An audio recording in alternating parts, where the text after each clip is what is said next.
नमस्कार दोस्तों, मैं सुरेंद्र प्रसाद मौर्य आज फिर हाजिर हूं एक और मैनेजमेंट की कहानी लेकर। आज की मैनेजमेंट की कहानी के अंदर हम अपने व्यापार के अंदर आने वाली एक समस्या, सलाह की समस्या।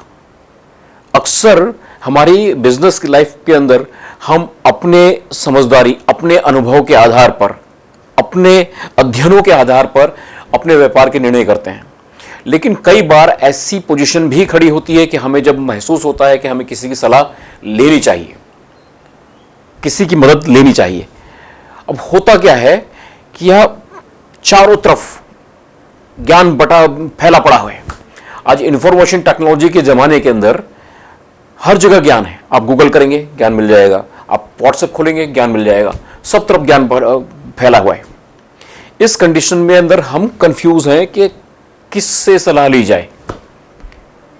सलाह किसी से भी लेना घातक हो सकता है।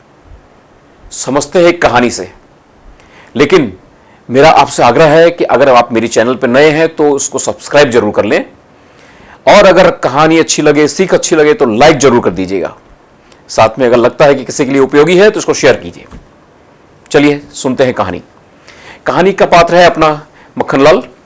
मक्खनलाल समोसे बनाने का शौकीन है। उसने अपने कैरियर की शुरुआत समोसे बनाने से शुरू की। समोसे की एक रेहड़ी लगाई छोटी सी, जहाँ वो समोसे बनाता था। समोसे चूंकि दिल से बनाता था इसलिए अच्छे बनते थे, स्वादिष्ट बनते थे। लोग जो भी एक बार खाता था उसके समोसे का फैन हो जाता था। उसका समोसा धीरे धीरे फेमस होने लगा। धीरे धीरे उसके वहाँ ग्राहकी बढ़ने लगी, भीड़ बढ़ने लगी। उसको अपनी दुकान छोटी पड़ी, उसने दुकान को थोड़ा बड़ा किया। फिर वहाँ ग्राहकी और बढ़ी तो उसको दुकान को और बड़ा करना पड़ा, और बड़ी दुकान, लोगों को बैठने की बहुत सारी जगह, स्टॉक रखने के लिए गोडाउन। ये समोसे की उसकी क्वालिटी की वजह से उसकी ख्याति बढ़ती चली जा रही थी, और एक बड़ा सा बोर्ड लगाया था उसने, फेमस समोसा वाला। एक लंबे जर्नी के बाद में उसका मक्खनलाल का बेटा, जिसे उसने विदेश में पढ़ने के लिए भेजा था, और विदेश से वो पढ़ के MBA करके लौटा था। MBA बेटा मक्खनलाल की समोसे की दुकान पर आया, और वहां पर पूरा माहौल उसने देखा कि चारों तरफ अच्छी ग्राहकी है, समोसा तले जा रहे हैं, और तेजी एक दिख रही है वहां पर। उस तेजी को देखकर उसके दिमाग में बात आई, और उसने पिताजी के साथ में बात को शुरुआत की। जो पिताजी उसके गले में बैठे हुए थे, साथ में बैठा, और एक चर्चा, डिस्कशन स्टार्ट किया कि पिताजी, आपको पता है इस वक्त पूरी दुनिया के ऊपर मंदी छाई हुई है।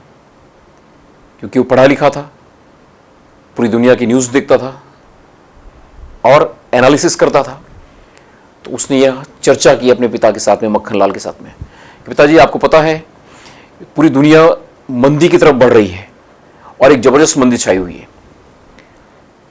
तो उसके पिता ने सोचा कि बेटा पढ़ा लिखा है, MBA है, और इतना समाचार वगैरह सुनता है, मैं तो अनपढ़ हूँ, तो ये जो कह रहा है इसकी बात यकीनन पक्की है। तो उसने पूछा कि भाई मंदी कैसे, मतलब क्या हो रहा है। बोले दुनिया के अंदर धीरे धीरे लोगों की खरीद शक्ति घटती जा रही है, लोगों का व्यापार घटता जा रहा है, और मुझे लग रहा है कि आज हमारे यहाँ ये है, लेकिन इसका मंदी का प्रभाव बहुत जल्द हम पर भी आ सकता है, तो हमें सावधानी बरतनी चाहिए। मक्खनलाल को बात सही लगी कि हाँ, आने वाले समय की तैयारी कर लेना बेहतर है। मंदी आ रही है तो मंदी की तैयारी करना बेहतर है। अब ये चर्चा के दरमियान परिणाम यह होता है कि मक्खनलाल के दिमाग के अंदर जो कभी मंदी शब्द था ही नहीं, वह घुस गया। अब उसके दिमाग के अंदर यह मंदी का डर घुस गया। मंदी की डर की वजह से अब जो उसका उत्साह था समोसे बनाने का, ग्राहकों को सर्व करने का, उनसे बातचीत करने का, और वो जो माहौल वहां पर खड़ा करने का, उसके अंदर धीरे धीरे गिरावट आने लगी। धीरे धीरे उसके समोसे के अंदर से स्वाद घटने लगा, कस्टमर घटने लगे, स्वाभाविक है कि उसको स्टॉक कम करना पड़ा। धीरे धीरे स्टॉक घटने लगा। एक दिन मक्खनलाल बैठ के सोच रहे थे कि मेरा बेटा सही कह रहा था, अगर समय रहते वो सावधान नहीं करते मुझे, तो मुझे बहुत सारे स्टॉक का नुकसान उठाना पड़ता। वाकई में मंदी आ गई है, देखो मेरे यहां ग्राहकी कितनी कम हो गई। अब सोचने वाली बात यह है कि क्या यह सच है? मक्खनलाल को दी गई सलाह सही थी? क्या वैश्विक मंदी का प्रभाव एक समोसे के टेस्ट के साथ में समोसे वाले के ऊपर पड़ सकता है? लेकिन नहीं, यहां पर हुआ, और हुआ सिर्फ और सिर्फ हमारे दिमाग से, डीमोटिवेशन से, गलत सलाह से।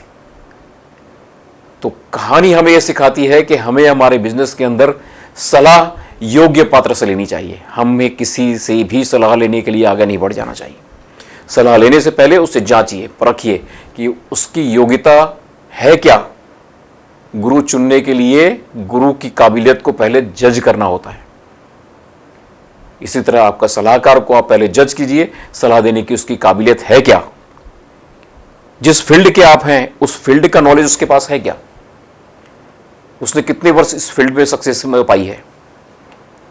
आप नीचे जमीन पे रहने वाले से उड़ने का हुनर पूछेंगे तो बता पाएगा क्या? नहीं होगा।